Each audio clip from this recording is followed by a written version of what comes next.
Oiê! Meu nome é Patrícia Calderon, sou jornalista, estressadíssima, mas gente boa, tá? Ansiosa pra uns, paranoica pra outros. Esse aqui é o meu podcast, mas ele pode ser seu também. Decidi criar um canal pra gente falar sobre saúde mental sem noia, sem preconceito, sem tabu. Tá, irmão? Oi, gente, tudo bem com vocês? Por aqui tá tudo ótimo no ar. Mais um programa Não Pira e Respira, diretamente aqui da sua Jovem Pan News Fortaleza, no programa Pan News em Revista, primeira edição. E se você tiver alguma sugestão sobre saúde mental, manda aqui pra gente.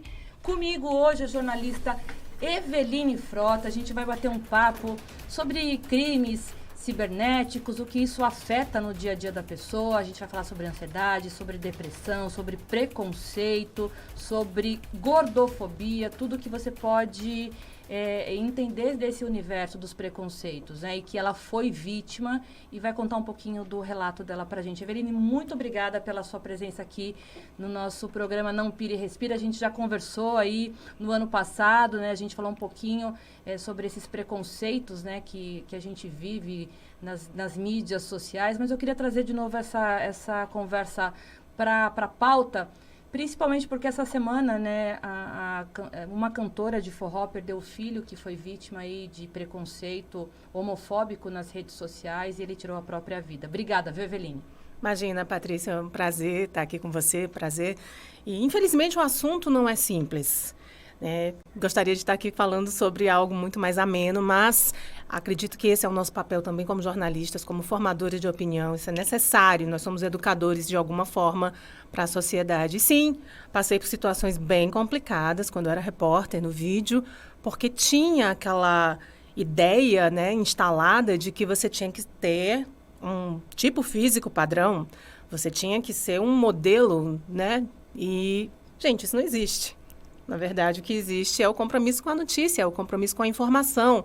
É óbvio que a imagem pode chamar a atenção, mas nada que faça com que as pessoas se achem no direito de falar mal de você, de criticar você, de julgar você. Ninguém sabe quais são as batalhas que estão por trás daquilo ali. Então, só para quem está ouvindo a gente, assistindo a gente aí pelo YouTube, pelas redes sociais e ouvindo a gente na rádio, a Eveline, ela sempre enfrentou aí uma briga com a balança, né? E ela era repórter de vídeo e por muitas vezes esse padrão de não só de beleza física, mas a questão de estar sempre em forma, né? Para poder ir para frente do vídeo, pegar o microfone e dar a notícia, isso é horrível. Mas eu queria que você contasse um pouquinho essa experiência, Eveline, porque você sentiu na pele e com isso veio aí ansiedade, veio depressão. Como que você enfrentou isso e quanto tempo faz?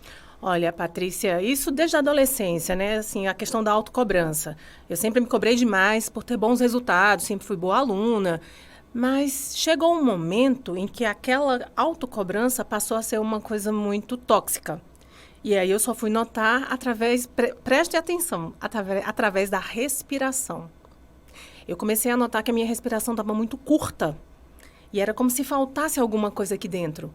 Então, aquilo era um alerta. Ninguém falava com adolescente. Né? Ninguém falava com a gente, com adolescente, sobre ansiedade, sobre, né, transtornos de ansiedade, sobre nada. Então, eu comecei a me observar. E aí, eu não gostava de fazer esporte nenhum. Então, não tinha uma válvula de escape. Qual foi a minha válvula de escape? Estudar. Daí, eu consegui o meu objetivo, que era entrar na universidade. E depois, trabalhar? Aí eu comecei a trabalhar, começar a trabalhar muito cedo. E depois?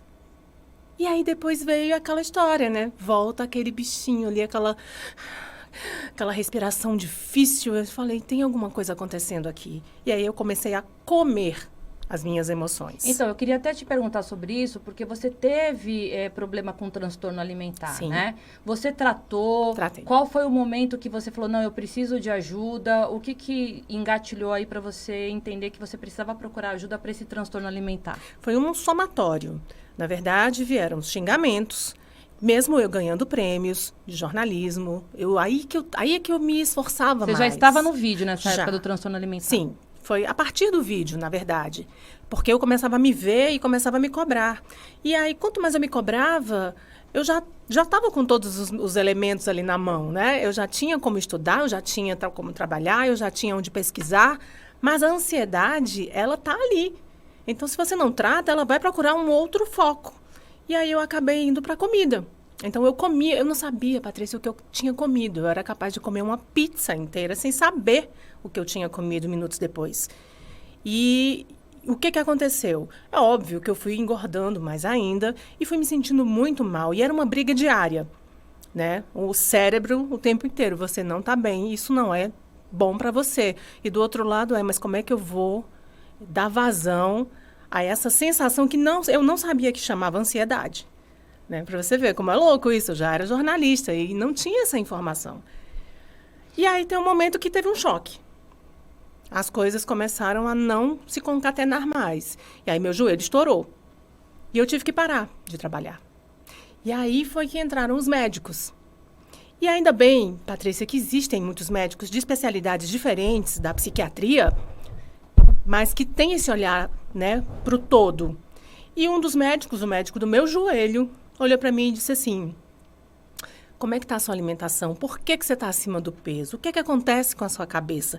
Então, ele já foi me direcionando para procurar um profissional.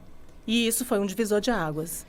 Então, deixa eu te interromper, mas você acredita que o transtorno alimentar foi ocasionado por causa da ansiedade? Sim. Ou essa briga com a balança, que você descobriu que tinha transtorno alimentar, trouxe ansiedade e depressão? Ou veio tudo ao mesmo tempo? Como que você diagnosticou o teu caso? Na verdade, eu sentia a ansiedade desde muito jovem, desde adolescente.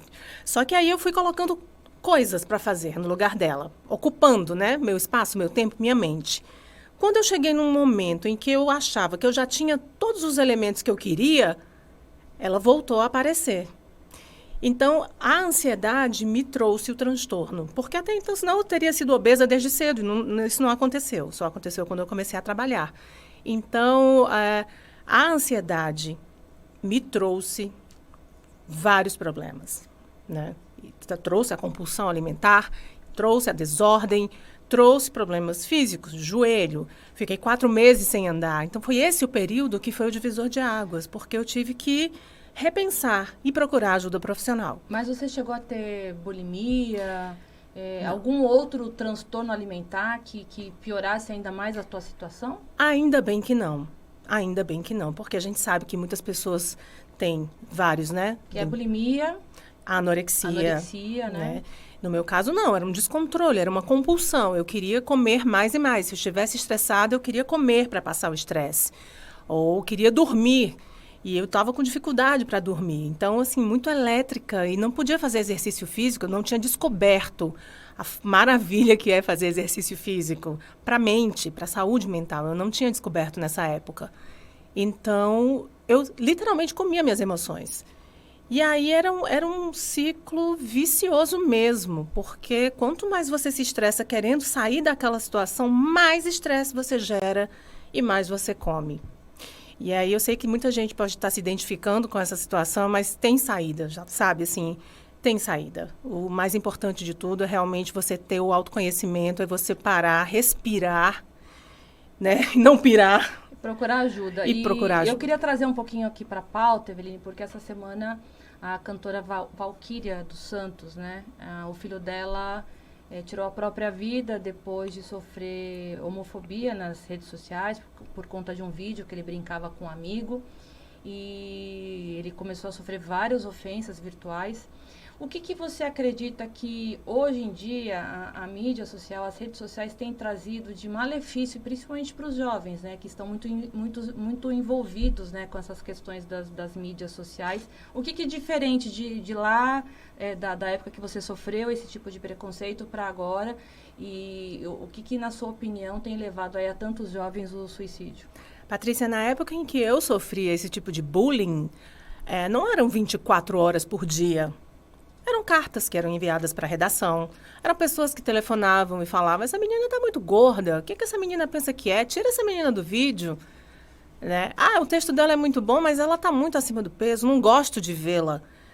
Isso acontecia pontualmente. Hoje em dia, a gente tem um verdadeiro tribunal julgando as pessoas 24 horas e fica lá, o que é pior, né? Não sai da internet, fica lá. É óbvio que a pessoa não vai gostar, ninguém gostaria de ver ofensas, por mais que você tente apagar, mas as pessoas insistem.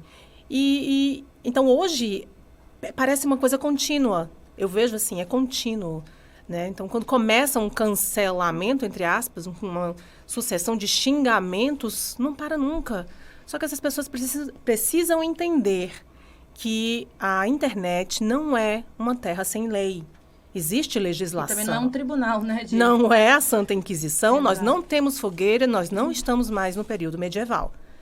Então... Inclusive, Eveline, seria interessante também a gente trazer para a pauta, eu converso muito, né, com especialistas aqui no programa, como é um programa direcionado à saúde mental, muitos psiquiatras, psicólogos, a importância de se tratar da cabeça, né, porque como você tem um problema de pressão alta, ou você tem um problema de diabetes, ou tem um problema cardíaco, as pessoas têm problemas da cabeça, né, transtornos mentais.